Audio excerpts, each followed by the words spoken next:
Hi, and welcome to the Secret Hit Songwriting Formula. If you're new to the channel on YouTube, please be sure to subscribe, or if you're watching on Facebook, be sure to like this page. We do weekly videos here showing you how to recognize the patterns found in hit songs, because there is a secret hit songwriting formula. All songs on the radio that have been popular in the past and present day have followed certain patterns embedded within the compositions in order to become commercially successful. And we show you those patterns here so you can use them in your songs. So today, we're taking a request. We had a request for some Max Martin songwriting or a Britney Spears song. Max Martin, if you're not familiar with him, he's a very famous songwriter. He wrote this debut single by Britney Spears, and he also is known for a concept of his called musical math, okay? And I've had some questions actually. Hey, is your secret hit songwriting formula the same as Max Martin's musical math? And the answer is only partially. No, it is not. The secret formula that we teach is more comprehensive and complete and involves elements and rules that musical math does not involve. They are similar in the fact that they both involve counting syllables, okay? So they are related to that. However, our secret formula teaches the concept of self-similarity. That means every song section, in this case, the verse, the chorus, the pre-chorus, in the three different colors here, okay, each song section must be self-similar. In this instance, each song section will contain an obvious 7-note rhythmic hook that will establish itself in a few ways, okay? And again, our secret hit songwriting formula teaches 5 different formulas. The formula of 7s is the longest. That means that 7 notes is the longest our ears can be patient to discern a hook, okay? 7 notes is the longest that a hook can be in order to register in our subconscious mind and serve as a hook in the song, okay? So our formula is much more precise than simply musical math, although they both involve counting syllables. Speaking of counting syllables, let's dive in and see how the 7-note formula works. He starts off with, oh baby, baby. This is my symbol for insignificant syllable. I consider this whole phrase insignificant. And then there's a big rest in the vocal here, okay? And then he comes in on, how was I supposed to know? 1, 2, 3, 4, 5, 6, 7, okay? 1, 2, 3, 4, 5, 6, 7, that something wasn't right here. So for just counting up the syllables, like in musical math or whatever, we get that group of 7 here in between the vocal phrase rest, and then another group of 7 there, okay? By the way, it's kind of ballsy that Max Martin decided to start this song off with, oh baby, baby, because that's the very same beginning that another old hit from the 60s and 70s started with. It had the same words, oh baby, baby, in the same beat, in the same rhythm of the measure. It was kind of funny. I forget what that song was, but oh baby, baby, da, da, da, da, da, da, da, da, da, da. That was how the oldie went. So I'll have to look up that song. If you know it, leave it in the comments. But anyway, he kind of stole that part. But as they say, good songwriters borrow, great songwriters steal. So he stole that little hook, but then he went right into a 7-note rhythmic phrase that establishes itself pretty clearly and obviously. The verse goes on. Oh baby, baby. Again, insignificant, rest.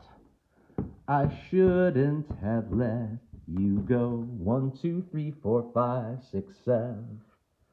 1, 2, 3, 4, 5, 6, 7. And now you're out of sight, yeah.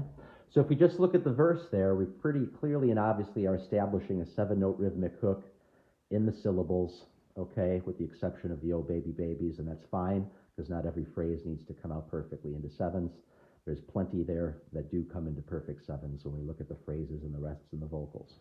Okay, great. So because our ears have heard a 7-note rhythmic hook established in the verse, that is setting up our subconscious mind to expect to hear a 7-note hook in the pre-chorus or the next section of the song. And when our ears do hear that 7-note hook, it's very satisfying to our subconscious mind, as if we've known the song all along, and that's what gives it that secret, catchy hit quality to it. So in the pre-chorus, we accomplish this a little differently. In the verse, we accomplished it simply by adding up the syllables in those phrases between the rests, right? And it came into 7 4 times, pretty clearly and obviously. Here we're going to accomplish it in the pre-chorus by using a concept called measure framing.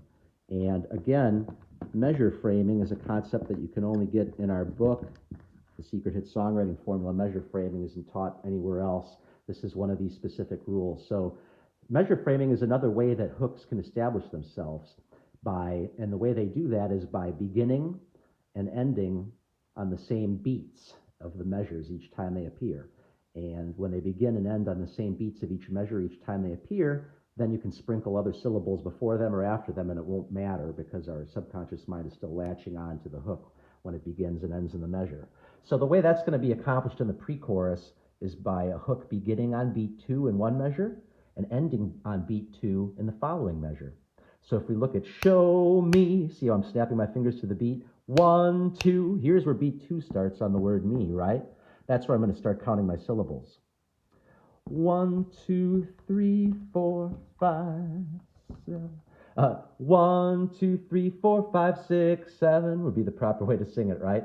1, 2, 3, 4, 5, 1, 2. So here's beat 2 of the next measure, right? So this 7-note hook begins on beat 2 on that measure, ends on beat 2 of the following measure. Show me how you want it to be, okay? And then this next phrase is going to do the same. Tell me, babe, tell me, baby. The beat 2 happens on the syllable B of baby here, right? Here's beat 2. Tell me, these are insignificant. Bay is insignificant. But then B, since that's on beat 2, that's where we start counting the syllables again. B, 'cause I need to know now. And 2, 3, 4, 5, 6, 7, 2. Here's beat 2 again. Sure enough, that hook, there's a 7-note hook that began on beat 2 there, ended on beat 2 there. And it doesn't matter that we have syllables sprinkled before it or after it because they both started on beat 2 in one measure and wrapped up on beat 2 of the next measure. That's a concept called measure framing.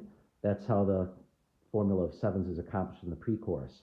Okay, once again, because the verse and the pre-chorus have both established dominant 7-note rhythmic hooks, that's setting up our subconscious mind to expect to hear a 7-note hook yet again in the chorus. And now in the chorus, we will go back to establishing it like we did in the verse with just rests between the phrases. My loneliness. It's kind of like self-similarity to the verse because the first several syllables, like the oh baby baby in the verse, are insignificant. There's a huge rest here in the vocal. My loneliness, rest. And then here we're going to start counting the syllables. Is killing me and I. This is called a melisma on the word I. A melisma is when you take one syllable and set it to multiple notes. I, one syllable, but on 2 notes, so we can count it as 2 syllables. See how that works? It's called a melisma. Melisma. Okay. Then they go back to, I must confess. Same thing again, insignificant. I still believe. Still believe. Okay. All right. So again, melismas, they can either count or not count, whatever fits the formula. That works just fine to do it like that.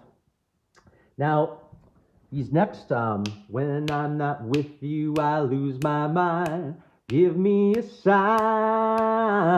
That's 3 measures there, right? And hit me, baby, one more time is on the end of the 4th measure.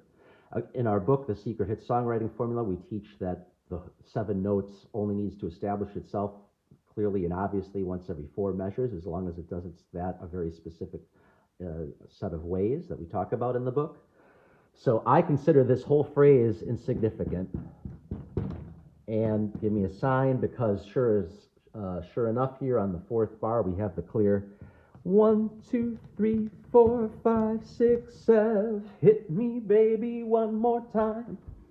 So that's enough because we're doing it once every 4 measures there because this whole bottom last 3 lines is only 4 measures long.